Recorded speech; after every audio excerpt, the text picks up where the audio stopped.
Welcome to 3 Points. I'm your host, Tony McGarren. Leadership is often shaped in moments we don't talk about. The decisions that stay with you and the lessons that you only learn by doing the work. In this podcast, I speak with leaders from the worlds of sport, business, and beyond to explore 3 defining points that have shaped their approach to thinking, decision-making, and leadership. It's not about having all the answers. It's about learning from experience. If you're passionate about great leadership, then you're in the right place. In this conversation, I'm joined by Tracey. Tracey is a speaker, a speaking coach, and a communications and media trainer. She works closely with leaders who want to communicate more clearly without putting on an act and without becoming someone they're not. In this episode, Tracey shares her 3 points on going beyond executive presence. Let's go ahead and get stuck into the conversation. Coming into a room and really actually owning that room has less to do with what you're wearing and how deep your voice is or whatever other people are telling you to do, and more with what is your purpose? What intention are you coming into the room with?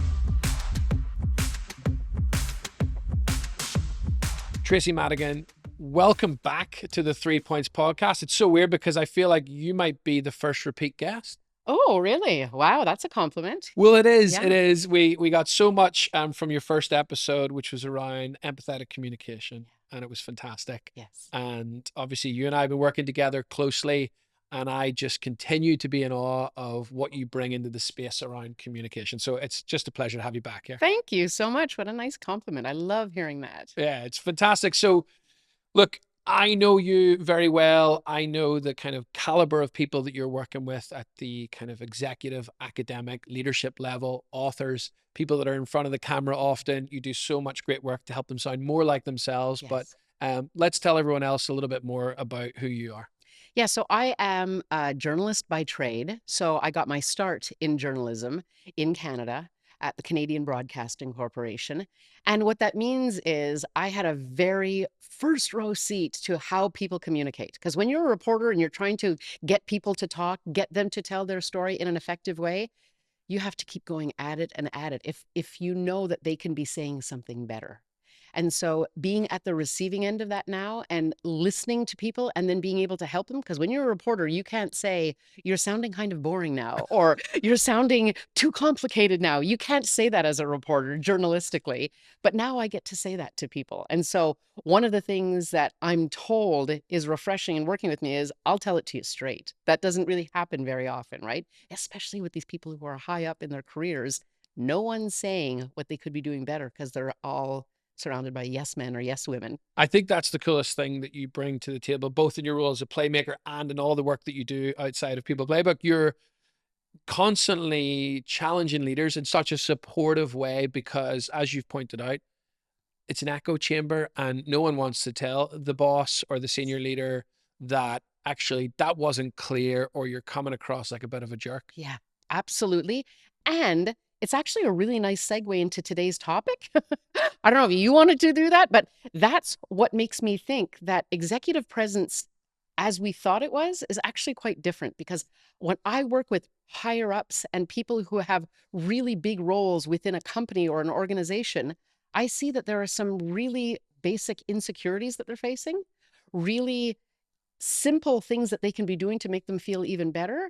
And I say, well, that's not executive presence. Then what we're told, wear a strong suit, stand in a superhero pose, all these things. So that's what's evolved over the years for me is, hold on, this executive can be even better in how they're coming across. Yeah, it's fun that you've already brought us there because that is what we're going to talk about. Yeah. We're going to talk about executive presence, but actually going beyond. And, you know, you and I have collaborated and designed and you've delivered lots of workshops and programs around executive presence, which means you've done your research. We've looked at, you know, what the likes of Harvard and Stanford are saying and what the business schools are putting out there. Yes. And what I love about today's conversation is you're saying, yes, and we can take that a bit further, right? Exactly. So that stuff, it's not to negate what has been said. All of that is important.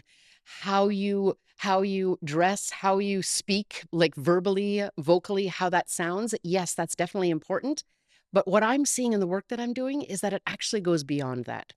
And this is what I mean by that is coming into a room and really actually owning that room has less to do with what you're wearing and how deep your voice is or whatever the other people are telling you to do, and more with what is your purpose? What intention are you coming into the room with? Here's what I found. I work with people who say, you know what, I just feel a little bit uncomfortable because I've been in meetings, Tracey, where I'm not really sure what my role is. And so I stay kind of quiet. And because I stay quiet, then people don't ask questions of me. And because people don't ask questions of me, I'm not sure why I was in that meeting when the whole meeting is over. Look, it's clear you still have a lot of passion for this work. It's very vocational for you in that, you know, you're driven by it and the delta that you want to see in folks and how they improve. I'm curious though, like, you know, at this stage in your career and with all the experience you have, you're continued to be excited about the work. And I'm curious, why is this so important to you? Maybe even specifically beyond executive presence, because you really want to be additive to the conversation. It's because when I see I mean, I see all types of people, but I see people later in their career because they've reached these titles that are so impressive. And I work with them and they will say to me, Tracey, nobody has ever told me this. Wow. Nobody has ever said, I do X when I should do Y, or that this would be a better use of my time. A lot of people are not efficient when they prep for things, et cetera. So I see people sometimes later in their careers and I think, oh my gosh, that's crazy. I just feel terrible for that person. And they have this kind of, it's kind of nice because they have this renaissance where they're like, wow, now I get it kind of vibe. And then I also work with some people who are at the beginnings of their careers and they say, they don't know how much they need this, but they have a leg up because guess what? Especially when it comes to speaking, when people speak well, they get asked to speak again. Oh, let's get so-and-so to do it. They were really good in that last presentation or whatever. They were really good. And that person knows they're good, so they'll do it again. And then they keep getting better because they say yes. And the person who might be just as good, but is a little bit shy says no. And then that gap gets wider and wider. So this is really about reducing the gap with who feels like they have a voice at the table. I love that concept of liberation because again, having bore witness and also learned a lot from you, it's the freedom to be more like myself and kind of ease into my role, whether I'm an early career person or later stage. Yeah. This is the perfect jumping off point. We're going to get into your first point around going beyond executive presence. And that is that you say executive presence is the confidence that people can feel. Yes. So that confidence, you'll hear that point being made in other talks on executive presence. Oh, just be confident. And then I always get the next really good follow-up question, which is, yeah, but how do I get confident? How do you do that? You can't just sprinkle something on yourself and say, there, now I'm confident. So the confidence comes in the clarity. The confidence comes in, why am I even here? What is my role? What is the value that I bring either to this interaction, to this meeting, to this explanation, to this apology, whatever kind of meeting you're in? Why me and why now? And if someone can embrace that, adopt it and say, this is my point in this meeting. I gave the example before of someone who said, I don't know what my role was in that meeting, so I didn't end up really saying much. If you can learn or just have a little bit of presence to say, how can I be useful in this meeting at the very beginning? It's a fair question. It's an emotionally intelligent question, and it's a respectful question. And so just asking that question puts the ball in somebody else's court to say, here's how you can be valuable in this meeting. And that clarity is what allows you to be more useful in that meeting. So if you take questions like that and realities like that and bring it almost literally into the room with you when you are speaking, whether it's a one-on-one or whether or not it's to a big group, why are you here? What does this person need, right? And that's where the difference lies. Even that is somewhat countercultural, excuse me, because, oftentimes people think that speaking up in a group is really about them. It's about, I want to say this. This is about me. And it's very ego driven. And what you're saying is actually the opposite. You're saying, orient yourself around your audience, the group of people. And I suspect this is, again, working well from your journalistic career, but also in your career with leaders, executives, and teams, that you're saying, well, actually ask yourself, what use might bring, what value am I bringing, and how can I be useful? Yeah. And guess what? Sometimes the CEOs aren't even asking that question. They'll probably more often than not, they're not asking that question. Exactly, right? And so they don't even recognize that when a CEO comes to talk to a team, this is a big moment for the team. So what do they want from you? What do they need from you? They need guidance. They don't need the details. They need real help in knowing long-term visions, etc. And so if you're not thinking of that, and you're showing up to a meeting as a CEO and the team is eager to meet you, all your vice presidents are around and they don't know what to expect from you, then there's a missed opportunity there, right? Mm. And so yeah, it's just it's something that can be fixed. Yeah, so let's talk about more around the solutions, right? So it's confidence that people can feel. What we've said is maybe ask yourself, how can I be of use? What sort of tactical steps would you say to someone who is about to, deliver something in a meeting? Mhm. Could be a senior leader, could be an early career professional, and they're saying, yeah, okay, I've asked myself the question, but I'm not really sure how to answer it, or Right. I don't know what else to do to get me to that point where I know I can show up confidently. The answer lies in emotional intelligence. I heard this fabulous woman speak, and she was saying that speakers think of themselves as being in the spotlight, when in reality, they're the lighthouse.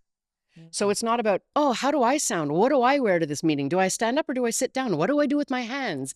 It's more, are these people going to get what I came to say? And that's why that first step is so important. What's your intention? Okay, now that you've set your intention and you're in the room, how are you going to help all those people? I work with people who sometimes they're authors, they've written a book, and I'll talk with them and I'll say, God, this person's a really good speaker. And then I'll find out that they're a prof. And I think, of course, you're a professor. I can tell by the way you talk, because professors are concerned with making sure that the audience gets what they're saying. So, reading that body language, looking out into the classroom and going, wait, are you guys getting this? Should I repeat this? I'm going to give you another example. Those are the people who are good speakers because they're emotionally intelligent enough to connect to what does the audience need. And that's where executive presence comes in. If you know your mission and you are coming in there wanting to have a two-way conversation, because guess what? Every talk is actually a conversation. Because you're looking out there into the crowd and you're saying, oh, I'm getting a lot of perplexed looks, or oh, I'm getting a lot of nods out there. Okay, they're getting this. I can move on, right? Mm. So if you're not tapped into that and you're so focused on yourself that all you can think of is whether your hands are in the right position or whether or not you're sitting straight, that type of thing, that can absolutely rob you of your message and of your executive presence. Yeah. I'm just thinking about reasons because I've got this wrong. We've all got it wrong. We've all been in meetings where we feel like the spotlight's on us and we're not Yeah. looking outwards to others and we're maybe not orienting ourselves around the needs of the group. And it's not a conversation. I'm Mhm. here to say a few things, and it's about me. And I'm wondering, when that happens, because it's happened to me, I'm thinking about why. And one of the root causes I suspect is we're all so busy. So we don't take a breath to think, okay, why am I here? What value am I bringing? What's my purpose? As you mentioned Mhm. earlier, I think that's one of the core reasons that I think in a meeting I get tripped up. Like, how do you support individuals in that, given that we're all so busy? Fair. I mean, I'm going to push back a bit if I may. That's a bit of an excuse, right? Oh Oh, I didn't no, prepare. don't Oh, please don't call me out. because that's what I get. And I want to talk about this later too. I want to talk about people who are like, oh yeah, I just don't really talk. I'm an introvert, so I don't talk. And I'm here to kind of push back against that too, because that's kind of what I do.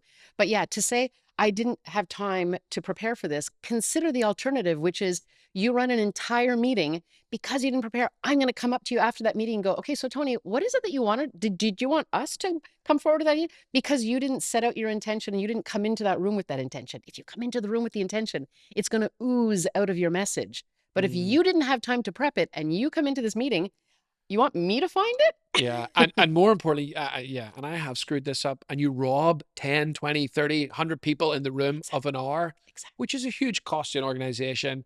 It's also very disrespectful, and I Yes. know it is an excuse, and I've fallen into that trap, and I think, oh, I'm in there, and it's too late, and Hmm. yeah. And here's what I would add to that is if you ever walk into a meeting and you find yourself in that position where you're having the uh-oh, I didn't prep for this thing. I would argue that the authenticity and the honesty of you standing there saying, "Let me make sure that I'm hitting all the points I want to hit today because here's what I want from you." And then to think out loud in front of those people that you trust and who trust you so that you're saying, is there anything else I'm forgetting? I might have forgotten. You might get an email from me, but I think we're good. instead of pretending and just, bulldozing through it because you didn't prepare. Yeah. There's just an opportunity. There's so many opportunities to be authentic. No, I Right? love that, which has saved me from many, many a falls. Mm, The other second kind of root cause problem that I've experienced in my career when I feel like I've left a conversation where I've spoken in front of a group and I feel like it was ineffective, wasted people's time, or I wasn't my best self, is I've come in with a very clear agenda about what I want.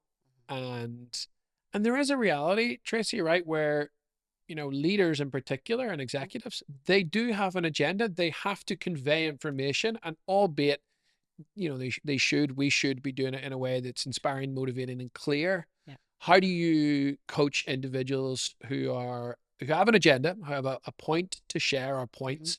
How do you help them make sure that it works for their audience? And this is almost like a throwback to your previous episode, which Right. was about empathy, right? Right. Absolutely. And the answer is, if you say at the beginning, by the way, this is really just an informational meeting, etc. It throws me back to the days when I used to be a reporter. Sometimes you go into a press conference and they will say, "We have a statement for you today." And other times they will say, we have a statement for you and we'll have Q&A that will last 10 minutes. So then you're primed for that. And I believe that every meeting should be run the same way too. What are you going to talk about? What am I going to get out of it? Because sometimes I'm only going to get clips of what you said. I am not going to have the opportunity to ask a question. And that's fine because you told me ahead of time, right? So I hear you and I hear you. And not every meeting has to be this touchy feely, oh, we're all talking to each other, sitting around holding hands kind of thing. It can also be, I know we don't have a lot of time. I really have to make this clear. And then unfortunately, we won't have much time to talk. Let's discuss it next week. But for today, here's what you need to know. Yeah. Now there's that executive presence, right? Where you're like, okay, sometimes he talks and has time and other times he doesn't. This was one of the times he didn't. Yeah. And that leader is leading. They're saying, this is what we need to get to. And the thing that I try to add on to this when I'm in that mode of, right, some information I need to convey, I really try to empathize and say, okay, why is this information important to the people in front of me? And I make sure that it's very much positioned. And I know you do a great job at that too, at putting that up front, right? Because it engages the listener. Now I'm interested versus, oh goodness, here comes the laundry list of things that Tony wanted to say to me, but don't really matter to me. At you almost sometimes, Oh, right? It feels like people are speaking at you. It's so dehumanizing to sit there, even sometimes in a one-on-one. You're talking to someone, you think, wow, you're not really talking to me, are you? You're just saying the thing you wanted to say. And that just doesn't, it makes you feel so empty. And that's such a missed opportunity when you're working with teams and you're working with people who you want to make progress with. So Tracy, your second point is avoiding communication is not an option. I love this point. Here's why. This is quite possibly, of the 3 points that we're bringing to the table today, this is the one that affects me most because I work with a lot of introverts. Introverts and communication, they don't mix. I disagree. A lot of people say, oh, you know what, Tracy, listen, I got someone on my team who does all the talking because I'm uncomfortable. I'm an introvert. I prefer to be in the background, which is great. That's fine. I think that people like ourselves have to stop telling introverts, oh, no, speak louder and don't, gain this confidence in all these executive presence concepts to make them change to become something that everybody else thinks that you have to be a good communicator.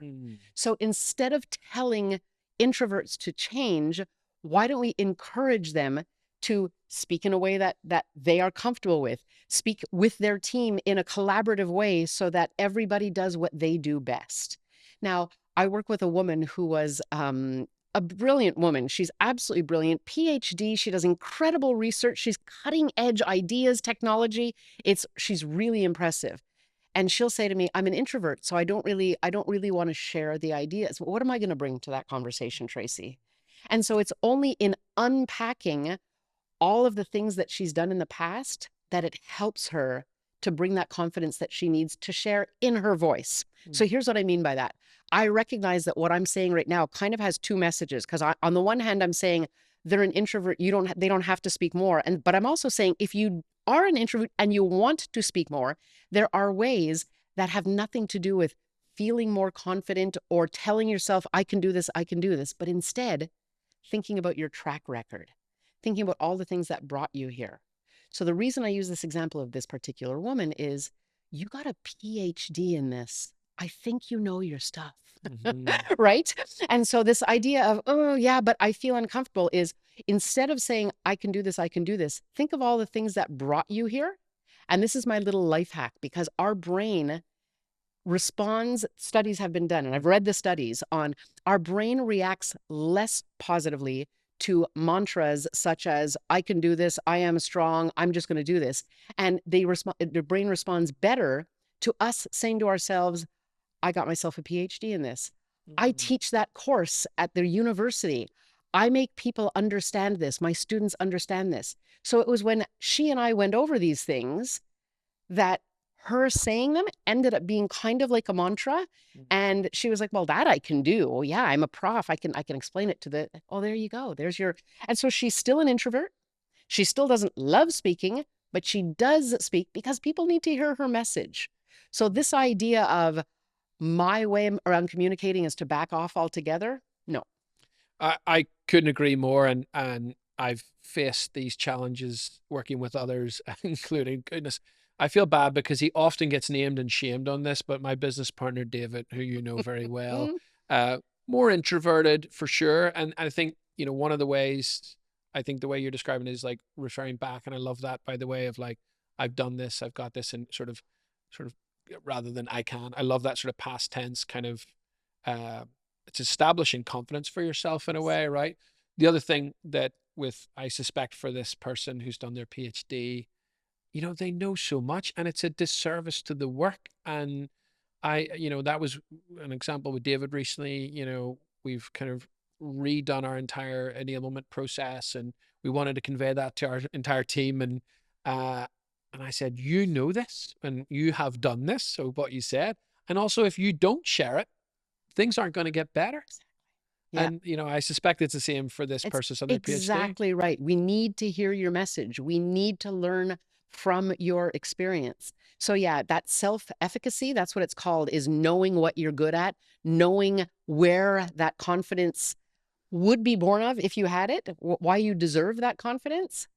Calling that back helps our brain say, yeah, I will be able to do this then. So we've covered a lot of ground so far. We're moving into our third point. Treat conflict as an opportunity.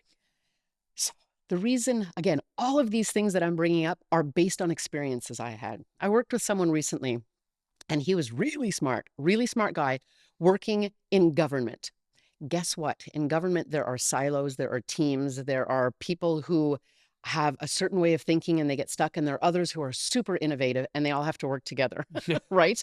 And so the reason I came up with this as point number 3 is there's a real opportunity every time you encounter conflict. I see people saying, oh, I just kind of backed off because I don't want to go there. But there are so many tactics that are soft tactics, that are emotionally intelligent tactics that we can be embracing to allow us to rise ever so slightly in the esteem of other people in the room. So, for example, this person wanted to merge 2 teams, and they had been a colleague previously and now are a superior. And so that creates kind of a weird dynamic, right? And there were some people who were bitter because they had missed opportunities, et cetera. So a mess of a political situation in the office. And he and I were working together on how to navigate this conflict and how to communicate the navigation of this. And he said, you know what, you're right. He said, I want what's best for them. I want what's best for the team, et cetera. So we said, okay, great. I said, I think you got like the basic things, the basic principles down. I think this is going to be good. And then we did our thing, Tony, where we recorded ourselves interacting. Well, guess what? Once I played the role of the people who were going to be at that meeting and he had to help start solving the problems, he was saying things such as, well, that person always nitpicks the small details. And that person over there, she thinks that her job is to such and such. And so he was so grateful after watching the recording because he said, Tracey, I cannot believe the way I was speaking. I was being disrespectful. I was speaking in not fact, but opinions, right? She thinks this. How crazy is that, Tony? That's a terrible thing to say, is to say, she thinks so. Third person, she's not even in the room. Secondly, you're telling me what she's thinking? Like, that's just wrong, right? And so for him, this is what you were asking before, what drives me, to see his moment of clarity and his epiphany or as a friend of mine calls it, a dipiphany. When you find out something bad news, instead of calling it an epiphany, she calls it a dipiphany. So this is kind of a dipiphany for him, where he was like, wow, I've been doing this in meetings the whole time. He says to me, this is why I came to you, because I didn't understand what the problem was. I thought I was doing everything right. Wow. And then he heard how his comments were not part of the solution, but they were part of the problem. Wow. What a, yeah, epiphany and a Isn't that revelation, right? hilarious? Because, you know, he's acting like this regularly and no one's told him, right? Of Presumably. course, no one's told him. Exactly. Exactly. Who would tell him? Because he's the highest one in the room. He thinks he's solving it. I don't understand it. I thought I made everything clear. That's not making things clear, right? It's only when you see yourself. So that's why I encourage people, if you can, for legal and political reasons, record yourself in a meeting, conducting a meeting. Anytime you can listen to yourself, it's crazy the opportunities that you see. And so that's why when I mention conflict, if you apply some really basic rules of respect, of clarity, of empathy, of mirroring people, you don't have to agree with someone. You could just say, I can see you're really upset about this. I can see this is important to you. And all of a sudden that person's guard has automatically been lowered because their fight to be understood is already half won because you understand them. Doesn't mean that you're going to agree with them, but you understand them. Yeah, truly. And when you say that, I can see that, and you label it and what you're saying, it pulls at a thread and creates an opportunity for the person to go, yeah, I actually am ticked off, and here's why. Yeah. And that is the opportunity in the executive presence, in the communication, right? Because now you can better understand my position. Exactly. So picture being in a meeting, even if you're an introvert and you're feeling tension in the room and you can see the two sides to it. And if you have an opportunity to speak and you say, what I'm hearing right now is person A, I think you're saying that such and such. Person B, you're feeling such and such. Just that presence of mind, the emotional intelligence. And frankly, you didn't reinvent the wheel. You just said what you heard. Yeah. And you've already calmed the room because now everybody feels heard. And guess what? When you leave that room, they're going to think of you as having better executive presence because that was a really mature thing to do. It was a very respectful thing to do. And it was an efficient thing to do. Yeah. And you do this so well in our personal conversations, in our group settings. And what I have experienced, which is also a massive benefit, is that when you clarify what you think you've heard or what you have heard, I often have the opportunity to go, oh God, no, that's not what I meant. Because what I say and what I mean, Tracey, Right. oftentimes they don't jive. there are ships passing in the night. And I think what you do so well is you help me clarify my thinking and say it out loud. And I think then it brings greater clarity. Right. And then, as you say, kind of the emotional intelligence piece, the empathy, and just getting to the outcome is just so much easier, right? And that's when it doesn't match. And when it does match, how good does it feel to someone say, I think what you're saying is such and such and such. And you're like, yeah, that's exactly how I feel. It's like jump out of like the a chair. Hug. Yeah. It is. You're like, God. That is an epiphany, not a dipiphany. There you go. Tracey, we're getting close to the end of the conversation. I'm again learning so much and your evolved thinking. And actually, I've got just two final questions for you. And the first one is, look, you've been in this space, working in communication for a long time, and you've brought so much value. And you're probably continuing to learn a bit like what we just talked about, of what you continue to agree with in your thinking. And there's probably some stuff you're going, oh, I might have to pivot, or I'm seeing different trends. Like, what are you learning right now in this kind of beyond executive presence space? You know what? It all has to do with, and this is why I'm so passionate about talking about this topic. The things that I'm still learning have to do with how people see themselves and the difference between how they are being seen, how they see themselves, and how they think those two things are, how they think of how they see themselves and how the fact that every time, because I work pretty intimately with people, right? A lot of stuff comes up. We talk about communication, but there's everything in your personality comes, your insecurities, your strengths, your weaknesses, your fears, they all come up through communication. So what I'm consistently learning still is just how different those might be, where you think, oh my gosh, you made it to this position and you still feel this way, or you got this job. Yeah, it's your first job. Of course you should trust yourself. You think this when the reality is that. And so the fact that people still have a ways to go when it comes to that empathy for themselves that self-awareness is kind of crazy. So the good news and bad news. The bad news is it still exists, that there's a lot of learning to be done when it comes to emotional intelligence. The good news is that you just have to do a little bit to stand out from the rest because it's so absent in the workplace. The reason I love working with you is because we're talking about executive presence. And there are a lot of thought leaders and folks out there and influencers, I assume on TikTok. I'm not on it yet, but I assume they're there and they're saying, do these power poses, say these words, do this external stuff, and you'll be more effective. And this whole conversation has been about the internal dialogue, the self-awareness and what's happening within in order to be a more effective communicator. Exactly. Literally saying, what do I want to give this team, this person that I'm talking with? What is that going to look like? Yeah, it's all interior. It has nothing to do with what you're wearing. I love that. I still like my blazer. Well, look, final question, if we were to adopt all of the different kind of things that you've shared, the points that you've made, and we were put them into our sort of day-to-day lives, professional and personal, how might the world change for the better? In so many ways. Honestly, we would feel heard. We would feel like everybody at the table has a voice. So whether we're one of the extroverts or whether we're an introvert, we wouldn't have to second guess whether or not we actually deserve to be a voice at that table. All of these things would bring better ideas up. Everybody would be able to challenge ideas without feeling like you're going to insult someone or without feeling that you're insulted because your idea was challenged. Think of how many things we could achieve if we weren't all keeping mum because we were afraid of doing the wrong thing.